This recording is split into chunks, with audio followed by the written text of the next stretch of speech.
थकित को शांति का वचन। भाई भगत सिंह के द्वारा। जनवरी 20। मनुष्य अपने आप को जांच ले। पहला कुरिन्थियों 11 अध्याय का 28 पद। प्रभु के दिन पर हम प्रभु की मेज के चारों ओर इकट्ठा होते हैं। याद रखें, यह प्रभु की मेज है, ना कि किसी मनुष्य की मेज। यह स्वयं प्रभु यीशु मसीह हैं जो आपको भाग लेने के लिए आमंत्रित कर रहे हैं। वे सभी जो उसके बहुमूल्य लहू से खरीदे गए हैं, इस मेज तक मुक्त पहुंच प्राप्त कर सकते हैं। यदि आप अपने हृदय में देखते हैं तो आप जान जाएंगे कि क्या वास्तव में आप उसके लहू के द्वारा खरीदे गए हैं, और यदि नहीं तो कृपया रोटी या प्याले को ना छुएं, भले ही वे आपको दिए गए हों। ये चीजें केवल उनके लिए हैं जो नया जन्म लेते हैं, और उनके जीवित शरीर चर्च का हिस्सा है। वे उनमें से नहीं हैं जिनका नया जन्म नहीं हुआ है। तो यह आत्मिक परीक्षा का पहला भाग है। अपने आप को परखो कि विश्वास में हो कि नहीं। दूसरा कुरिन्थियों 13 अध्याय का 5 पद। यह मेज हमें हमारे प्रभु यीशु मसीह की मृत्यु की याद दिलाती है, और उस मृत्यु की यह हमें क्रूस पर की गई शक्तिशाली और अनंत विजय की भी याद दिलाती है।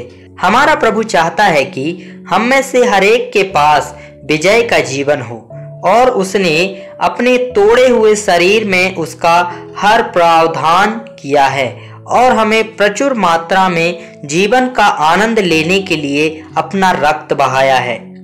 जब हम रोटी और कटोरे में भाग लेते हैं तो हम उसके द्वारा विजय को पाते हैं। हमें यह भी याद दिलाया जाता है कि इसे खाने से पहले हमें शुद्ध रहना होगा। हम कई वर्षों से भाग ले रहे हैं, लेकिन फिर भी हमें हर अवसर पर अपने आप को जांचना चाहिए।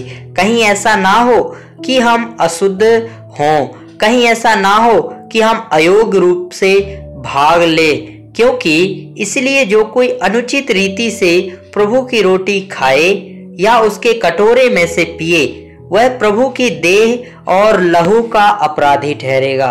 पहला कुरिन्थियों 11 अध्याय का 27 पद। क्या हम उसके सामने शुद्ध और योग्य हैं? इसलिए हमें भाग लेने से पहले अपने आप को जांचना चाहिए।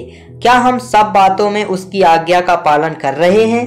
क्या हमारे और प्रत्येक साथी विश्वासी के बीच कोई झगड़ा है? क्या कोई ईर्ष्या या कलह है? क्या कोई असहमति या अशांति है? फिर इससे पहले कि हम रोटी और कटोरे में से भाग लें, उस बात को अंगीकार करना चाहिए, परमेश्वर के सामने और हमारे संगी विश्वासियों के सामने ठीक करना चाहिए। उस डाह और ईर्ष्या को अंगीकार करके लहू के नीचे लाना चाहिए कि घृणा या असहमति को प्रकाश में लाया जाना चाहिए और निपटाया जाना चाहिए और ठीक किया जाना चाहिए। हमारे जीवन से हर कमजोरी दूर हो सकती है, हर मलिनता को उसके लहू से धोया जा सकता है, हर पिछली हानि को स्वयं को दीन करके पुनः प्राप्त किया जा सकता है। जब हम उसकी मृत्यु को स्मरण करते हैं, हम यह भी स्मरण करते हैं कि हम भी पाप के लिए मर चुके हैं, और हमें उसकी आज्ञा मानने के लिए स्वयं को दासों के रूप में समर्पित करना चाहिए। रोमियो की पत्री 6 अध्याय का 16 पद से 19 पद तक।